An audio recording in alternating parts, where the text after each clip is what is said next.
નમસ્કાર દર્શક મિત્રો, ફરી એક વખત આપનું સ્વાગત છે કૃષિ દર્શન કાર્યક્રમમાં। મિત્રો, આપણે જાણીએ છીએ કે ગુજરાત રાજ્ય એ આપણા દેશનું એકમાત્ર એવું રાજ્ય છે કે જેને 1600 કિલોમીટર લાંબો દરિયા કિનારો મળ્યો છે અને દરિયાઈ સંપત્તિ આટલી બધી હોવાથી આપણે ત્યાં માછીમારીનો પણ ખૂબ સરસ વિકાસ થયો છે। મિત્રો, આજનો આપણો જે વિષય છે, આજે આપણે જેના વિશે જાણવાના છીએ કે મત્સ્યની પકડાશ એટલે માછલીઓ પકડવી અને તેની નિકાસ એટલે કે માછલીઓ પકડવાની અને એને એક્સપોર્ટ કરવાની, આ વિષય પર આજે આપણે માહિતી મેળવવાના છીએ। અને માહિતી આપવા માટે શ્રી વિમલભાઈ બી પંડ્યા એ આપણી સાથે ઉપસ્થિત છે। તેઓ મત્સ્ય ઉદ્યોગ અધિક્ષક શ્રી છે વેરાવળ ગીર સોમનાથના। આપણે એમને સ્ટુડિયોમાં આવકારીએ અને દર્શક મિત્રો વતી આપનું સર સ્વાગત છે અહીંયા। નમસ્કાર। નમસ્કાર। દર્શક મિત્રો, આપણે કાર્યક્રમની શરૂઆત કરીએ તો સૌથી પહેલાં એ જાણવાનું મન થાય, જેટલા પણ દર્શક મિત્રો છે, કે સર આપણે પૂછીએ સાહેબ, આ જે મત્સ્ય ઉદ્યોગ છે એ મત્સ્ય ઉદ્યોગ એટલે શું અને એનું શું મહત્ત્વ છે, એ અમારા દર્શક મિત્રોને થોડી આપ જાણ આપો। મત્સ્ય ઉદ્યોગ એક કૃષિનો જ ભાગ છે જે ફિશરીજ રિલેટેડ છે। મુખ્યત્વે 3 પ્રકારનો મત્સ્ય ઉદ્યોગ હોય છે। એક આંતરદેશી મત્સ્ય ઉદ્યોગ એટલે કે ઇનલેન્ડ ફિશરીજ વોટર, જે ગ્રામ્ય તળાવોમાં થાય છે, જળાશયોમાં થાય છે। બીજો એક છે બ્રેકિશ વોટર ફિશરીજ, જે ભાંભરા પાણીમાં થાય છે। અને ત્રીજો છે દરિયાઈ મત્સ્ય ઉદ્યોગ, જેને આપણે મરીન ફિશરીઝ કહીએ છીએ। આમ મત્સ્ય ઉદ્યોગ એક 3 પ્રકારોમાં વહેંચાયેલો છે અને મત્સ્ય ઉદ્યોગ એ ભારતના લાખો લોકો માટે ખોરાક, પોષણ, આવક અને આજીવિકાનો સ્ત્રોત બની ગયેલો છે। આપ જાણો છો એમ ફિશ છે કે આપણો ખોરાક છે, આપણના શરીરને પોષણ પૂરું પાડે છે અને માછલીઓના પકડાશ દ્વારા આપણે આવક મેળવીએ છીએ, એમ એક આજીવિકાનો એક સ્ત્રોત બની ગયેલ છે। અને આ દુનિયામાં કૂદકેને જે વસ્તી વધતી જાય છે એમ આપણી ખાદ્ય જરૂરિયાતો પણ વધી ગઈ છે। એટલે દુનિયાની વધતી જતી ખાદ્ય જરૂરિયાતોને પહોંચી વળવા માટે મત્સ્ય ઉદ્યોગ આજના જમાનામાં ખૂબ જ જરૂરી બન્યો છે। એ ઉપરાંત મત્સ્ય ઉદ્યોગ છે એ સામાજિક આર્થિક વિકાસને પ્રોત્સાહન પણ પૂરું પાડે છે અને ખાસ કરીને વંચિતો અને નબળા સમુદાયના જે નાના લોકો છે એના માટે પણ મહત્ત્વ યોગદાન પૂરું પાડે છે। અને માછલી એ પ્રોટીનનો ખૂબ જ સારો અને સમૃદ્ધ સ્ત્રોત છે। માછલીમાંથી આપણને ખૂબ જ સારા પ્રમાણમાં પ્રોટીન મળે છે। આ મત્સ્ય ઉદ્યોગ દ્વારા આપણે થોડા સમયમાં, ઓછા સમયમાં વધારો નફો મેળવી શકીએ છીએ। દર્શકો, આજનો આપણો જે કાર્યક્રમ છે કે મત્સ્યની પકડાશ અને તેની નિકાસ, તો આપણે પંડ્યા સાહેબને પૂછીએ કે સાહેબ, આજે મત્સ્ય પકડાશ છે, આજનો જે આપણો વિષય છે, એના વિશે અમારા દર્શક મિત્રોને થોડી પ્રાથમિક માહિતી આપો, જેથી આપણે ચર્ચાને આગળ વધારી શકીએ। માછલી એ આપણો ખોરાક છે અને આપણે જાણીએ છીએ કે ખોરાક માટે આપણે થોડોક પ્રયત્ન કરવો પડે। એટલે આંતરદેશી મત્સ્ય ઉદ્યોગ હોય કે દરિયાઈ મત્સ્ય ઉદ્યોગ, આપણે માછલીઓ કે જળજીવોને પકડવા માટે એટલે ખોરાકને પકડવા માટે અંદર જવું પડે છે। ઇનલેન્ડ ફિશરીજ એટલે કે આપણે મીઠા પાણીના મત્સ્ય ઉદ્યોગમાં આપણે જળાશયોમાં તેમજ દરિયાઈ મત્સ્ય ઉદ્યોગમાં માછલી પકડવા માટે અંદર જવું અનિવાર્ય છે। અને માછલી પકડવા માટે અનિવાર્ય 2 બાબતો છે, એક તો બોટ જોઈ અને હોડી જોઈએ અને બીજી આપણે જાળ જોઈએ। અને જે પ્રકારની આપણે માછલીઓ પકડવી છે તે પ્રકારની જાળો, બોટો અને હોડીઓ વાપરવામાં આવે છે। જે મત્સ્ય ઉદ્યોગ માટેની વાત કરીએ છીએ તો આજે મત્સ્ય પકડાશ એના માટે થઈ અને પંડ્યા સાહેબ આપણે માહિતી આપી રહ્યા છે, ત્યારે ખાસ આપણે જાણવું ગમે કે પંડ્યા સાહેબ, અમારા દર્શક મિત્રો એવું જાણવાનું એમને ગમશે કે માછલી પકડવા માટે જે આપણા માછીમાર ભાઈઓ છે એ કોઈ પણ જગ્યાએથી દરિયામાં જઈ શકે કે એના માટે કોઈ ખાસ આપણે વ્યવસ્થા કરેલી હોય છે? અને જો આવી ખાસ વ્યવસ્થા એટલે કે દરિયામાં જવા માટેના જે સેન્ટરો છે તો એ ગુજરાતમાં ક્યાં ક્યાં આવેલા છે, એના વિશે અમારા દર્શક મિત્રોને માહિતી આપો। સરકારશ્રી દ્વારા નોટિફિકેશન એક બહાર પાડવામાં આવ્યું છે અને ગુજરાત રાજ્યના કુલ 107 જેટલા મત્સ્ય ઉતરાણ કેન્દ્રોને નોટિફાઈડ કરેલા છે। એટલે ત્યાંથી માછીમારો દરિયામાં પોતાની માછલી મારવા જઈ શકે છે। અને તેમાં મુખ્યત્વે બંદર જોઈએ તો આપણે જાફરાબાદ છે, વેરાવળ છે, માંગરોળ છે, પોરબંદર છે, જખો છે, દ્વારકા છે, પછી સાઉથ ગુજરાતમાં ધોલાઈ બંદર છે। આ બધા મુખ્ય મત્સ્ય ઉતરાણ કેન્દ્રો છે અને માછીમારોને ત્યાં મત્સ્ય પકડાશ કરવા માટે જવા માટે હવે ઓનલાઈન ટોકન સિસ્ટમ એક સરકારશ્રી દ્વારા રાખવામાં આવી છે કે તેઓ પોતાના મોબાઈલમાં ઓનલાઈન ટોકન લઈ અને માછીમારી માટે ક્યારે જવાના છે, ક્યારે પરત આવવાના છે અને સાથે તેઓ કેટલું ડીઝલ લઈ જવાના છે, કેટલું બરફ છે, કેટલા એમાં ખલાસીઓ ટંડેલ છે એની વિગતો ભરે છે અને એની આવક અને જાવક બે સુનિશ્ચિત કરે છે કે આ તારીખે તેઓ માછલી પકડવા જશે અને આ તારીખે માછલી પકડીને તેઓ પરત આવશે. આ રીતે આખી ઓનલાઈન ટોકન મેનેજમેન્ટ એક દાખલ કરવામાં આવી છે અને માછીમારો એ ઓનલાઈન ટોકન મેનેજમેન્ટ સિસ્ટમ દ્વારા દરિયામાં મત્સ્ય પકડાશ કરવા માટે જઈએ છે. આપણા જે માછીમાર ભાઈઓ છે એ દરિયામાં જ્યારે માછલી પકડવા માટે જાય છે તો ત્યારે એમને શું સાવધાની રાખવી જોઈએ, અથવા તો એના માટે જે આપણે કહ્યું કે ઓનલાઈન સિસ્ટમ છે તો એના માટે મંજૂરી લેવી પડે છે, તો એ મંજૂરી ક્યાંથી મળે, એની શું પ્રોસેસ હોય, એ દર્શક મિત્રોને આપ જણાવો.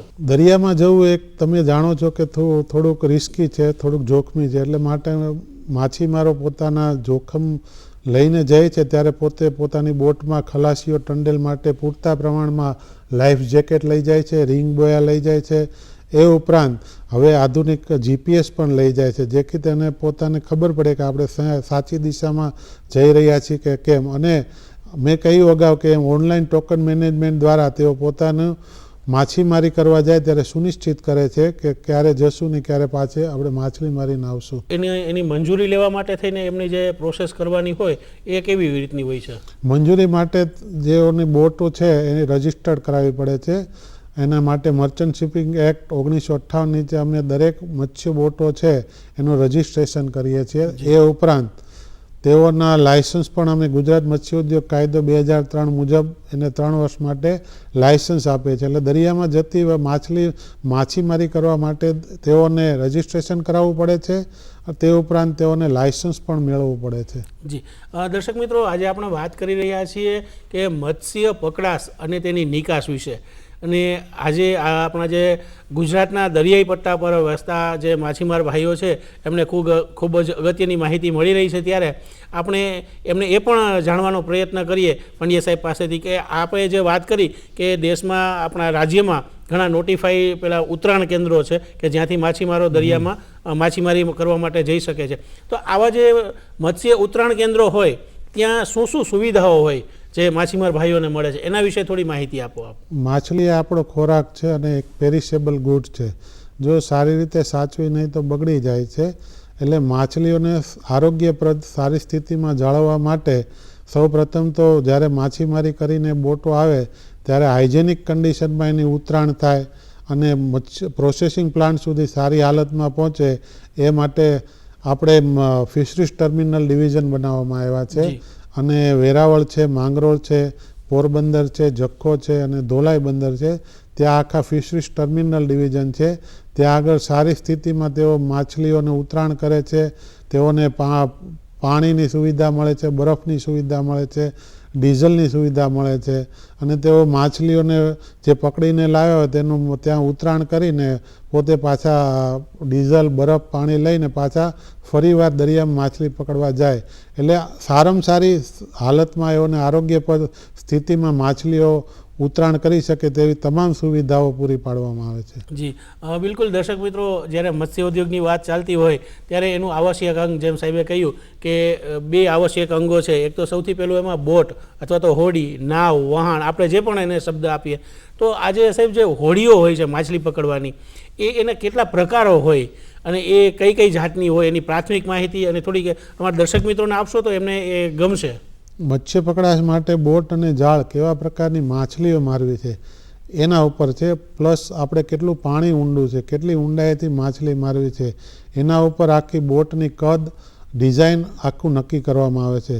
જૂના જમાનામાં આપણે વાત કરીએ તો એક લકડી હોડી એટલે ફ્લેટ બોટમ બોટ વપરાતી.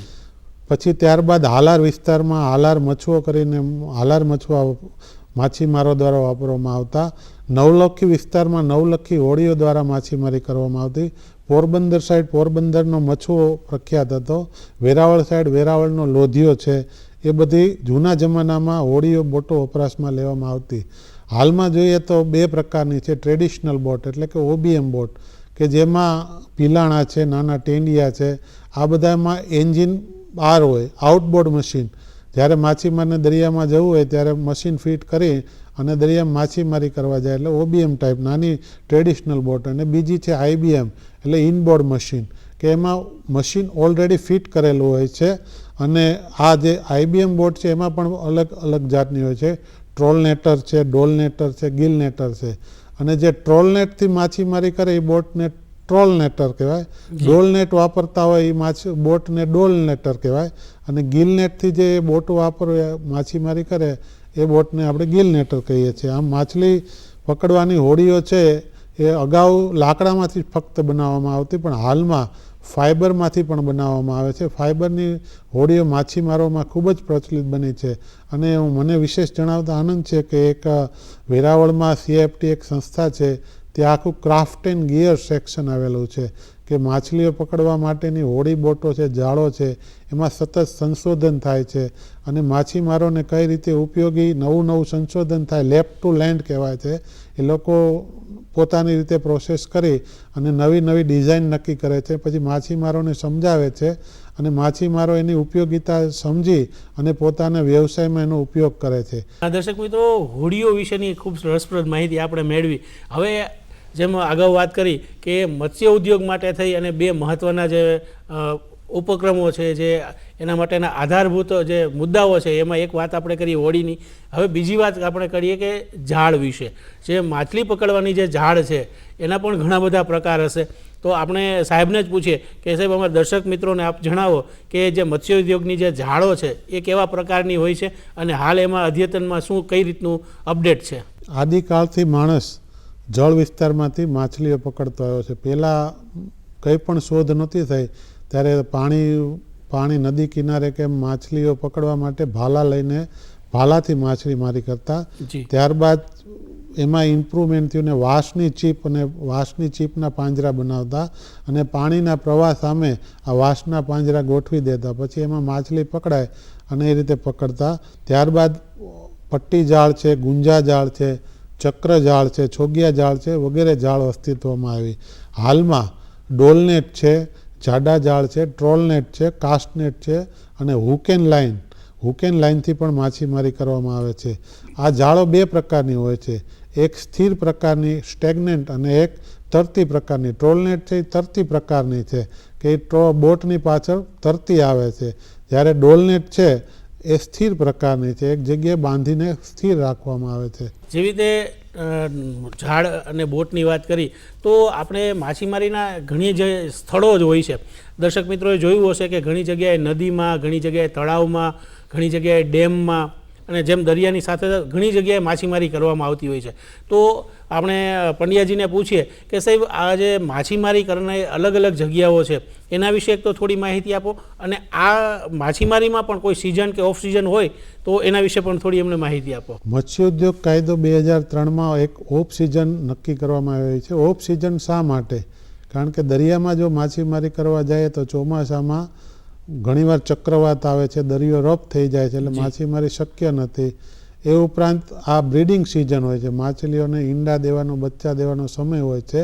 એટલે કાયદામાં જૂન અને જુલાઈ, 1 જૂનથી 31 જુલાઈ સુધી મત્સ્ય ઉદ્યોગ બંધ રાખવામાં આવે છે, ઓફ સિઝન જાહેર કરવામાં આવે છે.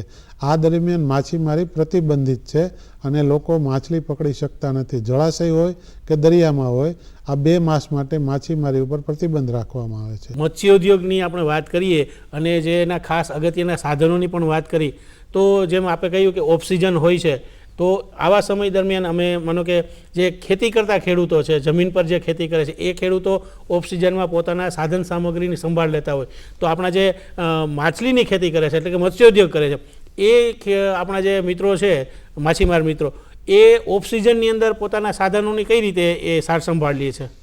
જ્યારે જૂન અને જુલાઈ મહિનો ઓફ સિઝન હોય ત્યારે માછીમારો પોતાની બોટમાં રિપેરિંગ કામ કરે છે. નાનું મોટું રિપેરિંગ કામ હોય કે મેજર કામ હોય, એ માટે એ લોકોને ઉપર લેવી પડે છે પાણીમાંથી, અને એ માટે તેઓ ક્રેન, ટ્રેલરથી ઉપર લે છે અને તેમાં રિપેરિંગ કામ કરે છે. એમાં લાકડા બદલવાના હોય, પોતાની બોટમાં કેબિન બદલવાની હોય, એટલે નાનું મોટું કામ કરે છે. અને જાળ જો રિપ્લેસમેન્ટ કરવાના હોય, જાળો બદલાવાના હોય તો ઓફ સિઝનમાં આ બધી પ્રવૃત્તિ કરે છે. અને આવતી નેક્સ્ટ જે 1 ઓગસ્ટથી સિઝન શરૂ થવાની હોય એ પહેલાં પોતાની તમામ જાળોને બોટોને વ્યવસ્થિત કરી અને સિઝન માટે તૈયારી કરે છે. દર્શક મિત્રો, એક આપણે જોયું છે કે ઘણા મોટા ખેડૂતો હોય, એવી રીતે મોટા માછીમારો હોય કે જેમની પાસે સાધન સામગ્રીની બધી સગવડતા હોય, તો માછીમારીમાં એક પ્રકાર એ પણ છે કે પગડિયા માછીમારી. તો આ પગડિયા માછીમારી શું છે એના વિશે આપણે થોડીક વધારે માહિતી, થોડીક વિશેષ માહિતી આપવા માટે વિમલભાઈને કહીએ કે સર, અમારા દર્શક મિત્રોને આ પગડિયા માછીમારી જે છે એના વિશે થોડી માહિતી આપો. પગડિયા માછીમારી એક અલગ પ્રકારની માછીમારી છે કે તેમાં બોટ અને બોટનો કોઈ ઉપયોગ નથી. જે નાના માછીમારો છે, રોજે રોજનું કમાતા હોય, એઓ દરિયા કિનારે પગે ચાલીને માછીમારી કરે છે. ભરતી ઓટના સમયે જ્યારે ઓટ આવે ત્યારે ખીલી બંધણ છે, જાળના ટુકડા છે, એ બધા દરિયા કિનારે રાખે છે અને ભરતી આવ્યા પછી પોતાની જાળને ઉપાડે છે અને તેના જે માછલીઓ ફસાય છે એ પકડે છે. એટલે આખું આ દરિયા કિનારે તેઓ પગે ચાલીને માછલીઓ મારે છે, એટલે એને પગડિયા માછીમારી કહે છે. અને આજે દર્શક મિત્રોને એ પણ જાણવું ગમશે કે દરિયાઈ સૃષ્ટિ તો ખૂબ મોટી છે, એમાં અલગ અલગ પ્રકારના વિભિન્ન દરિયાઈ જીવો જીવની અંદર વસતા હોય છે.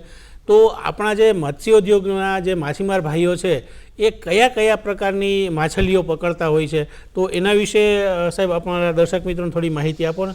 મત્સ્ય પકડાશમાં જો આપણે જોઈએ તો મીઠા પાણી છે, ગ્રામ્ય તળાવો છે, જળાશયોમાં ઇન્ડિયન મેજર કાર્પ છે, કટલા છે, રોહુ છે, મૃગલ છે, એ ઉપરાંત ગ્રાસ કાર્પ છે, કોમન કાર્પ છે, સિલ્વર કાર્પ છે, આ પ્રકારની માછલીઓનો ઉછેર થાય છે અને પકડવામાં આવે છે. જ્યારે ભાંભરા પાણી બ્રેકિશ વોટરમાં વનામી ટાઈપના ઝીંગા છે, પિનિયસ મોનોડોન ટાઈપના ઝીંગા છે, એ ઝીંગાનો ઉછેર કરવામાં આવે છે. જે દરિયામાં જે માછીમારો માછલી પકડે છે એમાં મુખ્યત્વે પાપલેટ છે, ઝીંગા છે, ટીટણ છે, બુમલા છે, રિબન ફિશ છે, વામ છે, ખગા છે, ઘોલ છે, દારા, ધોમા છે, કટલ ફિશ છે, સ્ક્વિડ છે, આ બધી અનેક વેરાયટી જાતની માછલીઓ પકડવામાં આવે છે. એક જેમ ખેતીમાં પણ આપણે જોઈએ છીએ કે માલ આપણી ઉપજ આવી જાય પછી એને સ્ટોરેજ કરવાની, ગ્રેડિંગ કરવાની ઘણી બધી પ્રવૃત્તિઓ હોય છે. એ રીતે મત્સ્ય ઉદ્યોગમાં માછલી પકડાઈ જાય એ મત્સ્ય પકડાશ પછીની સાહેબ જે પ્રોસેસ હોય એ કઈ રીતે સાચવવામાં આવે છે, એને કેવી રીતે રાખવી જોઈએ, તો એના વિશે અમારા દર્શક મિત્રોને થોડી માહિતી આપશો. એક તો ડ્રાય ફિશ ઝોન, જે ડ્રાય ફિશ ઝોન છે અમરેલીના જાફરાબાદ, નવાબંદર, રાજપરા સાઈડનો, કે જ્યાં બુમલા, બોમ્બે ડક જાતની માછીમારી કરવામાં આવે છે. આ માછલીઓને સૂકવવી જરૂરી છે કારણ કે એમાં 90% પાણી હોય છે. એટલે આ મત્સ્ય પકડાશ બુમલાની થાય પછી એને ફરજિયાતપણે સૂકવવામાં આવે છે. અને બીજી એક ફ્રેશ ફિશ ઝોન છે કે આ માછલીઓ જે તાજી હોય એને પ્રોસેસિંગ પ્લાન્ટમાં સપ્લાય કરવામાં આવે છે અને ડિમાન્ડ પ્રમાણે લોકોની માંગ હોય એ પ્રમાણેનું પ્રોસેસિંગ કરી પેકિંગ કરવામાં આવે છે અને પછી એની નિકાસ કરવામાં આવે છે. જી, આપણે ખાસ કરીને જોઈએ મત્સ્ય ઉદ્યોગની અંદર તો આંકડાકીય દ્રષ્ટિએ આપણે જોઈએ તો આપણા ગુજરાતનો જે આવડો વિશાળ દરિયાકાંઠો જ્યારે છે તો અંદાજે સાહેબ આપણે ત્યાં કેટલી હોડીઓ, કેટલી બોટ એ હશે, એના વિશે થોડીક આંકડાકીય માહિતી આપો ને કે ગુજરાતમાં કેટલીક આપણી જે બોટ છે એ હોડીઓ છે એ વપરાશમાં લેવામાં આવે છે. આંકડાકીય રીતે જોઈએ તો વર્ષ 22-23ના આંકડા છે. એ મુજબ ગુજરાતમાં દરિયાઈ મત્સ્ય ઉદ્યોગ ક્ષેત્રે 80 જેટલી ટ્રેડિશનલ બોટો છે, એટલે કે નાની એ ટ્રેડિશનલ 80 બોટો છે.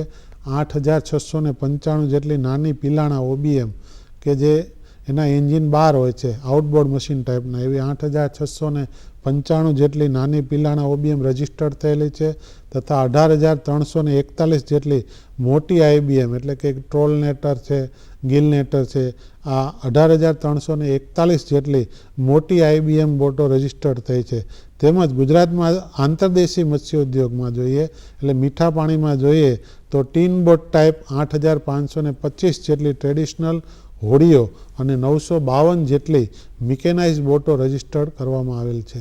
બોટ વિશેની માહિતી મેળવી. હવે આપણે મત્સ્યોદ્યોગના જો આંકડાની વાત કરીએ તો એ પણ આપણા જે દર્શક મિત્રો છે એમને જાણવું ગમશે કે ગુજરાતમાં સાહેબ મત્સ્ય ઉદ્યોગના જે આંકડાઓ છે કે વાર્ષિક કેટલું ઉત્પાદન મળે છે, શું એનું રેવન્યુ થાય છે, એના વિશે થોડી વાત અમારા દર્શક મિત્રોને આપ જણાવો. મત્સ્ય ઉદ્યોગના આંકડા એકત્રીકરણ કરવા માટે દરેક જિલ્લામાં અમારે એક આંકડા શાખા હોય છે, સ્ટેટિસ્ટિક વિંગ હોય છે. તેઓ સર્વે કરે છે નિયમિત, જળાશયોમાં પણ સર્વે કરે છે અને મત્સ્ય ઉત્રાણ તમે કેન્દ્રો કીધા ત્યાં પણ સર્વે કરવામાં આવે છે. સ્થાનિક પૂછપરછને આધારે પણ આંકડા એકત્ર કરવામાં આવે છે. કેટલો માલ આવ્યો એ બધો નિયમિત અંતરે એનો ડેટા બધા કલેક્શન કરવામાં આવે છે અને એનું એક કલેક્શન કરીને પછી એને આપણે બહાર પાડીએ છીએ આંકડાઓ. આપણા ગુજરાત રાજ્યની સાપેક્ષમાં વાત કરીએ તો આપણા રાજ્યમાં મત્સ્ય ઉત્પાદન છે એ કેટલું થતું હોય છે?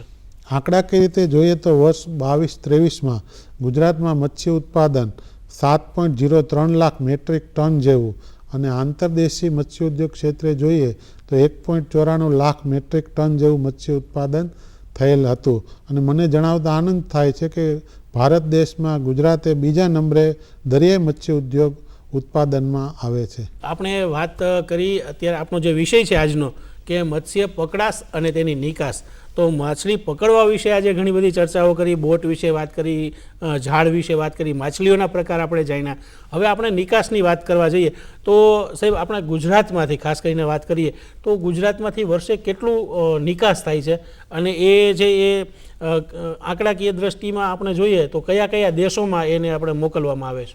ગુજરાતમાંથી મુખ્યત્વે જે ફ્રેશ ફિશ આપણે જે હોય એ પ્રોસેસ કર્યા બાદ જાપાન છે, USA છે, યુરોપિયન યુનિયનના દેશો છે, ચીન છે, દક્ષિણ એશિયાના દેશો છે, ત્યાં ફ્રોઝન શ્રીમ્પ છે, ફ્રોઝન ફિશ છે, ફ્રોઝન કટલ ફિશ છે, ફ્રોઝન સ્ક્વીડ છે અને આ બધી જે ફ્રોઝન કરેલી આઇટમ્સ છે એ આપણા મુખ્ય બંદરો છે, પીપાવાવ છે, મુન્દ્રા છે, ત્યાંથી બાય સી દરિયાઈ માર્ગે મોકલવામાં આવે છે.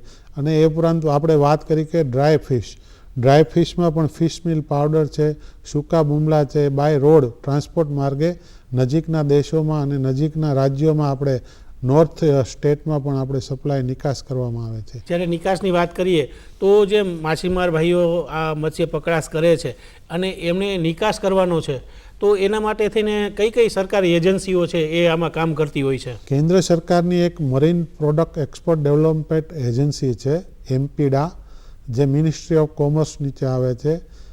જે લોકોને નિકાસ કરવી હોય, પ્રોસેસિંગ પ્લાન્ટ નોંધાયેલા હોય છે એમપીડામાં, એ લોકો ત્યાં રજિસ્ટ્રેશન મેળવે છે અને ત્યાંથી રજિસ્ટ્રેશન મળવા બાદ પોતાની પ્રોડક્ટ્સ એ બીજા દેશોમાં સપ્લાય કરે છે. એટલે એમપીડા એક કેન્દ્ર સરકારની યોજના સંસ્થા છે, ત્યાંથી રજિસ્ટ્રેશન મેળવી પોતાની પ્રોડક્ટ અન્ય દેશોમાં નિકાસ કરે છે. આપણે મત્સ્ય ઉદ્યોગની વાત કરવાની સાથે એક સમયની સાથે જેમ માણસ ચાલતો હોય તો આપણે સાહેબે વાત કરી કે પહેલાં નાની બોટમાંથી માછીમારી થતી અને એના સાધનો પણ ટાંચા હતા કે ભાલાથી કે વાંસની સળીથી માછીમારી કરવામાં આવતી. તો આપણે સાહેબ પાસેથી એ જાણીએ દર્શક મિત્રો કે હાલના જે માછીમાર ભાઈઓ છે એ મત્સ્ય પકડાશ માટે થઈ અને જે એની પ્રવૃત્તિ છે એમાં કેવું આધુનિકરણ લાવ્યા છે એના વિશે થોડી માહિતી પંડ્યાજી આપો ને. માછીમારોમાં પણ હવે આધુનિકતા આવતી ગઈ છે. એ લોકો GPS પણ વાપરે છે, એ ઉપરાંત ફિશ ફાઇન્ડર પણ વાપરે છે. એનાથી તેઓને ખબર પડે છે કે માછલીઓનો જથ્થો ક્યાં કેટલા અંતરે છે. તે ઉપરાંત તેઓ ડિસ્ટ્રેસ એલર્ટ ટ્રાન્સમિશન સિસ્ટમ, જ્યારે દરિયામાં તેઓ મુશ્કેલીમાં મુકાય તો એને સંકટ સમયે મદદરૂપ થવા માટે એક ડેટ ઇસરો દ્વારા સંચાલિત છે, જે સેટેલાઇટ મારફત સંચાલિત છે. તે ડેટનો ઉપયોગ કરી તેઓને કોઈ બોટમાં આગ લાગે, અકસ્માત થાય તો ડેટ દ્વારા પણ તેઓ મદદ મેળવે છે. અને હાલમાં તેઓ ડીપ સી ફિશિંગ બોટો બનાવે છે, એટલે ઊંડા દરિયામાં જઈને પણ માછીમારી કરે છે. એટલે કે તેઓ GPS છે, ફિશ ફાઇન્ડર છે, આ બધા સાધનોની મદદથી ડીપ સી ફિશિંગ બોટો વડે ખૂબ જ ઊંડા દરિયામાં જઈને માછીમારી કરે છે અને આ બધી આધુનિકતાઓ તેઓમાં આવેલી છે. મત્સ્ય ઉદ્યોગના આંકડાની આપણે ગુજરાતની તો વાત કરી, તો આપણે રાષ્ટ્રીય સ્તરે જોવા જઈએ તો આપણા દેશમાંથી જે નિકાસ થાય છે એની આંકડાકીય બાબતની થોડીક માહિતી આપશો તો દર્શક મિત્રોને એનો થોડોક અંદાજ આવશે.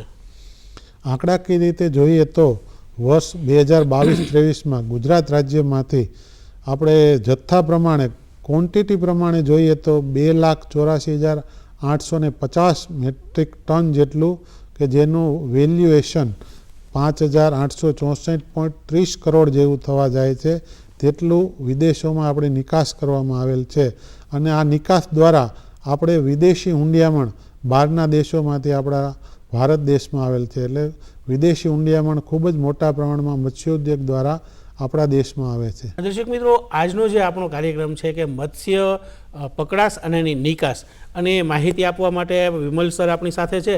આપણે એમને હવે એક પણ પૂછીએ કે આજે માછીમારી જે ભાઈઓ કરતા હોઈએ છે એ માછીમાર ભાઈઓ એ ઉતરાણ કેન્દ્રથી દરિયામાં જાય અને ત્યાંથી પરત આવે એ દરમિયાનમાં એમનું જીવન કેવું હોય છે એના વિશે થોડીક માહિતી અમારા દર્શક મિત્રોને પહોંચાડશો. માછીમારો મોટા ભાગે મેં કીધું IBM બોટ છે, તો IBM બોટ એ લોકો 20થી 25 દિવસની ટ્રીપ માટે જાય છે અને જ્યારે જાય છે ત્યારે પોતાની સાથે પોતાનું રાશન છે અને ડીઝલ છે, પૂરતા પ્રમાણમાં બરફ છે, કારણ કે માછલીઓ પકડીને તેઓને કોલ્ડ સ્ટોરેજમાં જે બોટમાં કોલ્ડ સ્ટોરેજ હોય છે ત્યાં એને સાચવવી પડે છે, નહીંતર બગડી જાય છે. એટલે એ પૂરતા પ્રમાણમાં બરફ લઈ જાય છે, પોતાના માટે મીઠું પાણી, કારણ કે દરિયામાં તો પીવાનું પાણી ન મળે એટલે ફ્રેશ વોટર લઈ જાય છે અને 20થી 25 દિવસની ટ્રીપ કરીને પોતે જ્યારે પરત આવે એટલે પાછું એને મત્સ્ય ઉતરાણ કેન્દ્ર ખાતે એને બધી સુવિધાઓ માછીમારોને પૂરી પાડી અને જે કંઈ માલ પકડીને લાવ્યા હોય એને આરોગ્યપ્રદ સ્થિતિમાં સાચવવામાં આવે છે અને પ્રોસેસિંગ પ્લાન્ટ સુધી પહોંચાડવામાં આવે છે. દર્શક મિત્રો, આજનો કાર્યક્રમનો સમય પૂરો થવા જઈ રહ્યો છે ત્યારે આપણે પંડ્યા સરને આપણે છેલ્લો એક પ્રશ્ન પૂછીએ કે માછીમારી કરતા જે ભાઈઓ છે, જે માછીમારી કરવા જઈ રહ્યા છે, એમને પોતાના સ્વાસ્થ્ય માટે થઈ અને શું કાળજી રાખવી જોઈએ અથવા તો એમના માટે આપનો શું સંદેશ છે એ અમારા દર્શક મિત્રોને આપ જણાવો. સ્વાસ્થ્ય માટે તો એને પોતા આખું રિસ્કી બિઝનેસ છે માછીમારી માટે, એટલે પોતે જ્યારે દરિયામાં જાય ત્યારે પૂરતા પ્રમાણમાં લાઈફ જેકેટ છે, રિંગ બોયા છે, એ બધું લઈને જાય, કારણ કે જીવન આપણું ખૂબ જ અમૂલ્ય છે.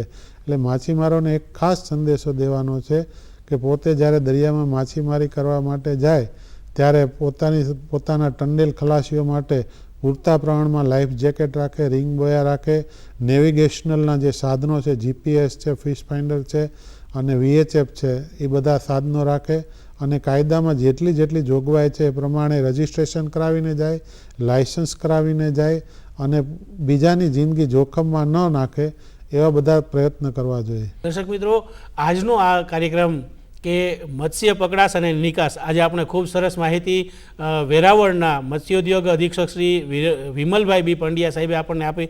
એ માટે થઈ આપ સૌ દર્શક મિત્રો વતી અને દૂરદર્શન વતી આપણે એમનો આભાર માનીએ અને ફરીથી આ કાર્યક્રમમાં આપણે મળીશું એવા સાથે આપણી રજા લઈએ. નમસ્કાર. નમસ્કાર.